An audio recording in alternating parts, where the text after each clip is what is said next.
Damian Jackson, he's a scary team. No, I'm just playing. He's one of my really close friends, I feel like, on the team. He really helped me, along with Chris Walker. They kind of helped me during that COVID year, kind of in the weight room to kind of get bigger, faster, stronger so I could be able to play. I really owe them guys a lot. But, I mean, he's a great leader, great example of kind of the person you'd want to be out in the football field, gets stuff done, does the right thing, and holds you accountable, even though sometimes it's tough love, and I really appreciate that for him. Ty, what did you guys accomplish over the 5 weeks? I feel great. I know we had 2 kind of intermediate practices last week to kind of keep our blood going, so we just weren't stiff coming back, no fatigue. My body feels great. Got a lot of schoolwork done too, so I can catch up on that and really focus on the last 4 games that we have of the season. And I don't know, I feel like everyone came out with a better energy today. How do you guys generate more?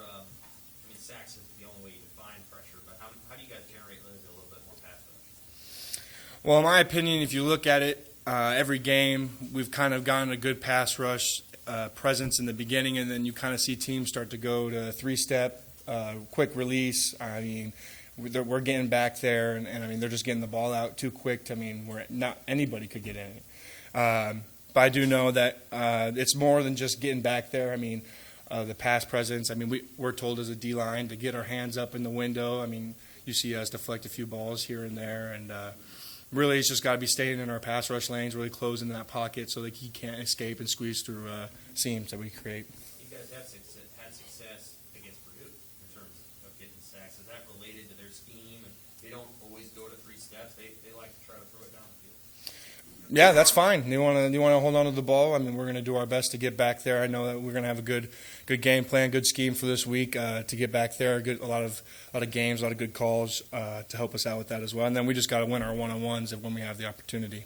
Purdue will play 3 different quarterbacks at times. I mean, what do they do different as they kind of rotate in different quarterbacks?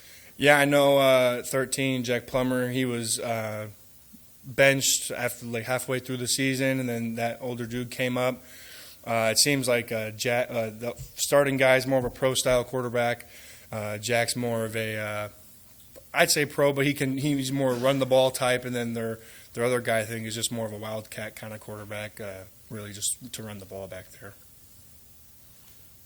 they a little bit unique? I mean, you've been around the league a couple of times now. Are they? I mean, a lot of teams are going to try to line up and run it at you. You guys have seen a lot of that in the past few weeks. They're a little bit different, aren't they? Yeah, they're a big pass-heavy team. I don't really think they have an identity in the run game. I mean, I think we held them to -2 rushing yards last year, which, I mean, is a really big positive for us. But like we were just saying, I mean, I think the pass game is going to be the key focus for us this week. We can't overlook the run game at all because we got to stick to our bread and butter. But I think we know that we can kind of handle the run game a little bit. We just do our job. When you went back and think about Michigan and Minnesota, what was it? Both those teams ended up putting a pretty good number on you in terms of rushing yards. Is there one thing that could have been done better, or are they sort of individual? Yeah, I think tackling was really the biggest issue for us. Michigan, not as much, but that Minnesota game, just really bad angle, bad coverage of the tackle. Guys, I mean, running to the ball, just missing tackles. I mean, that's really just what it was. And just little details, again, fine details. Scott talked to us last week of the team just having to get a last inch, and it's just so close. When you think about that statement, what do you feel like you guys have to do to get those final inches? It's just those little details play a little bit hard. I feel like we're playing with great effort, great intensity.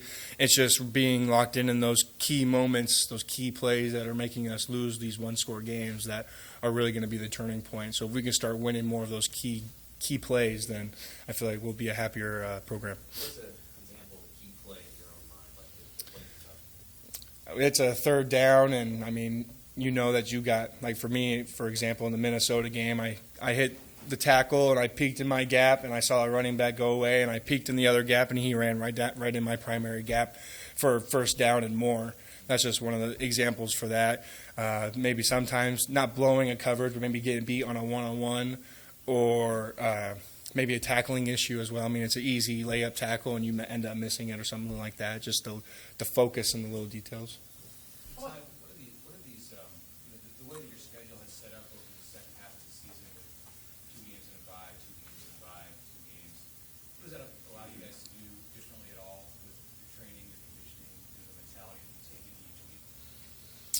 Nothing really. This whole season, we've been going pretty hard in the weight room. Today, I squatted 6 plates today with Cameron Jergs and Mosai Newsome, and we kind of did our own little workout today. And then out in the field, it's the same thing. I'm gonna bring the same juice, same energy every day to make my guys better, just like I know they will to make me better. Understanding that focus has to be on a current opponent, how much do you have the full, in the back of your mind, full eligibility? How much you guys talk about it? Is that something on your mind? What do you mean by eligibility? Getting Oh, bowl eligibility. Yes, I'd love to go to a bowl game, but we can't go to a bowl game if we don't win 3 more games. So it's just going to be one game at a time, really focus on the Purdue and then Wisconsin next, and then we'll have that bye week as well. So really just start putting a lot more energy that we all have over the season to win these games. Hey, Ty, how well do you know Jack Barnes both games? I don't know him very well. I played against his brother in high school once, and I think we won. And then I got to play against him last year. He's a pretty good quarterback. He's pretty shifty. He got me last year, so hopefully I get to get him back this year. How do you see your coaches, maybe not just Coach Frost, but the assistants too, kind of handle some of these tough losses? What do you see in the way that they talk to you guys and approach it? What do you appreciate about it? Has it changed in the last week or so? No, not really. Coach Tuioti really preaches that, when you hit the stone 100 times, 1,000 times, it may not crack on that 100th time or that 99th time, but that one time it does crack, that's when you feel accomplished. So I feel like it's just kind of that same goal. We keep going week after week after week, pound, and we end up losing, but one of these days that rock's finally going to crack, and we're finally going to start winning games. So that's been kind of the message in the D-line room, and then I haven't really seen anything waver from the other coaches as well on the defensive side or the offensive side. They're still doing their jobs pretty darn well, and we're going out there with high intensity in practice. Anything else for Ty? Thank you, guys. Thank you.